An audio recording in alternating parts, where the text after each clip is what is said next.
In this video, I want to talk about how you can see how many day trades you have inside of Webull. Now to do this, what you want to do is you want to open up the app and you want to head over to the Webull logo and go to your assets page. Inside of there, you should be able to see something called details or settings, and from in there, you can go and find the day trade information. So once you're in here, you want to look for account details and scroll down. Then what you want to do is look for day trades, and you should be able to see how many day trades you made as well as how many you have left.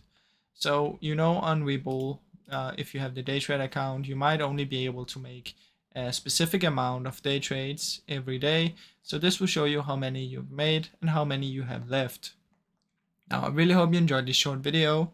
If you did, please leave a like and subscribe, as it helps me out a ton.